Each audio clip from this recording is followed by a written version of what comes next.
ഏവർക്കും സാദരമായിട്ടുള്ള നല്ല നമസ്തേ. അടുത്തിടെയായി നമ്മുടെ കേരളത്തിൽ ഭാരത മാതാവിനെ ചൊല്ലി വലിയ വിവാദമാണ്. ഭാരത മാതാവ് എന്ന് പറഞ്ഞാൽ നമ്മുടെ ജന്മദേശമായ ഭാരതത്തെ മാതാവായി കാണുന്നു എന്നതാണ് ആശയം. രാഷ്ട്രപിതാവ് മഹാത്മാഗാന്ധി നമ്മുടെ രാജ്യം രാമരാജ്യം ആയിരിക്കണമെന്ന് പറഞ്ഞിട്ടുണ്ട്. ശ്രീരാമചന്ദ്ര ഭഗവാന്റെ ഏറ്റവും പ്രധാനപ്പെട്ട സന്ദേശമാണ് ജനനി ജന്മഭൂമി ച സ്വർഗാദപ ഗരീയസി.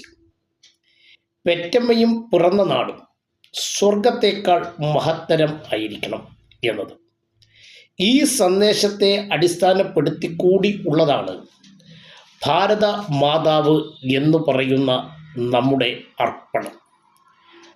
പക്ഷേ അത് മനസ്സിലാക്കാത്തതും അതിനെ അംഗീകരിക്കാത്തതും വൈദേശികങ്ങളായിട്ടുള്ള ചില തത്വശാസ്ത്രങ്ങൾ പിന്തുടരുന്നവരാണ്.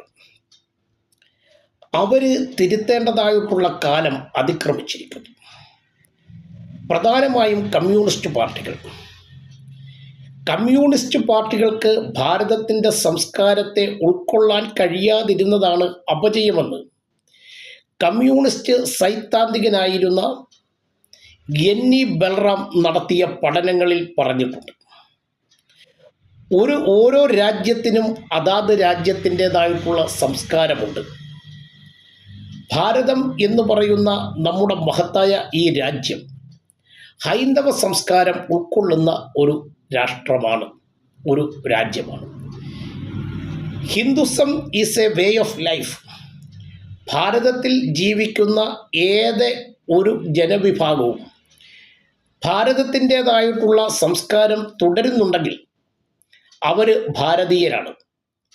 അതിന് ജാതിയുടെയോ മതത്തിൻ്റെയോ അതിർവരമ്പുകൾ ഒന്നും തന്നെ കണ്ടെത്തേണ്ടതായിട്ടില്ല. പക്ഷേ ഭാരതാംബ എന്ന് പറയുന്ന മഹത്തായ ആ സന്ദേശത്തെ, ആശയത്തെ ഉൾക്കൊള്ളാതെ ഇരിക്കുന്നവർ രാഷ്ട്രീയ സ്വയം സേവക സംഘത്തെ പ്രതി ചേർത്തുകൊണ്ടാണ് എപ്പോഴും സംസാരിക്കുന്നത്. രാഷ്ട്രീയ സ്വയം സേവക സംഘം എന്ന് പറയുന്നത് ഭാരതത്തെ അമ്മയായി കണ്ടുകൊണ്ട് ആ അമ്മയ്ക്കു വേണ്ടി അർപ്പണം ചെയ്യുവാൻ സ്വജീവിതം ഒഴിഞ്ഞു വച്ചിട്ടുള്ള, അതിനുവേണ്ടി സമർപ്പിതമായ ജീവിതം നയിക്കുന്നവരുടെ കൂട്ടായ്മയാണ്.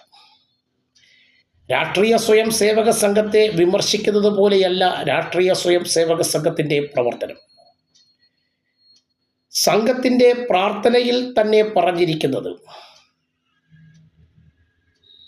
സ്വന്തം ശരീരം ഈ ഭാരത മാതാവിനു വേണ്ടി സമർപ്പിക്കുവാൻ ഞങ്ങൾ തയ്യാറാണ് എന്നാണ് ആ പ്രാർത്ഥനയിൽ പറഞ്ഞിരിക്കുന്നത്. പരം വൈഭവം നേതുമേതസ്വരാഷ്ട്രം, നമ്മുടെ ഭാരത രാജ്യത്തെ പരം വൈഭവത്തിലേക്ക് എത്തിക്കുന്നതിന് വേണ്ടിയുള്ള പ്രതിജ്ഞയും അർപ്പണവുമാണ് ഓരോ സ്വയം സേവകനും നിർവഹിക്കുവാനുള്ളത്. പ്രാർത്ഥനയിൽ ആദ്യ ഖണ്ഡികയിൽ തന്നെ പറഞ്ഞിരിക്കുന്നത് പദദ്വേഷക്കായോ നമസ്തേ നമസ്തേ എന്നാണ്. ഈ രാഷ്ട്രത്തിൻ്റെ ക്ഷേമത്തിനു വേണ്ടി സ്വന്തം ശരീരം സമർപ്പിക്കുന്നവനാണ് ഓരോ സ്വയം സേവകനും. അതുകൊണ്ട് ഭാരതമാതാവിനെ എല്ലാവരും അംഗീകരിക്കേണ്ടതാണ്. സ്വന്തം അമ്മയെപ്പോലെ നമ്മുടെ രാഷ്ട്രത്തെ കാണുവാനുള്ള ആ വലിയ ആശയം അത് ഉൾക്കൊള്ളാതെ ഇരിക്കുന്നവർക്ക് കാലത്തിൻ്റെ പ്രയാണത്തിൽ അത് ഉൾക്കൊണ്ടേണ്ടി വരും, യാതൊരു സംശയവുമില്ല. വന്ദേ ജനനീ പൂജിതധരണി സസ്യശ്യാമളേ ദേവി കോടി കോടി വീരരിൽ ജനനി ജഗജഗനീ നീ വെൽക വന്ദേ ജനനീ പൂജിതധരണി സസ്യശ്യാമളേ ദേവി കോടി വീരരിൻ തായേ ജയ ജഗനീ നീ വെൽക. ഭാരതാംബ മന്ദിർ ഉണ്ട് ഹരിദ്വാറിൽ. അത് രാഷ്ട്രീയ സ്വയം സേവകവുമായി ബന്ധപ്പെട്ട ആരും തന്നെ സ്ഥാപിച്ചതല്ല. ഭാരതത്തിൻ്റെ പ്രധാനമന്ത്രിയായിരുന്ന ശ്രീമതി ഗാന്ധി 1983 രാഷ്ട്രത്തിന് സമർപ്പിച്ചതാണ് ഭാരതമാതാ മന്ദിർ. അതും വലിയൊരു സന്ദേശത്തിൻ്റെ അടിസ്ഥാനത്തിലുള്ളതാണ്. രാഷ്ട്രീയത്തിൻ്റെ കാര്യങ്ങൾ വെച്ചുകൊണ്ട് മാത്രം ഈ വിഷയത്തെ വിശകലനം ചെയ്യുന്നത് ശരിയല്ല. ഭാരതത്തിന് ബ്രിട്ടീഷുകാരൻ്റെ കരിമ്പട്ടയിൽ നിന്ന് മോചനം ലഭിക്കുന്ന കാലഘട്ടത്തിൽ ഭാരതത്തെ വിഭജിക്കുന്നതിന് വേണ്ടിയുള്ള കാരണം എന്തൊക്കെയായിരുന്നുവെന്നും ഗാന്ധിജി അക്കാലത്ത് സ്വീകരിച്ച സമീപനത്തെപ്പറ്റിയും എല്ലാവർക്കും അറിയാവുന്നതാണ്. ഒരുപക്ഷെ പലർക്കും വിയോജിപ്പുണ്ടായിരിക്കാം.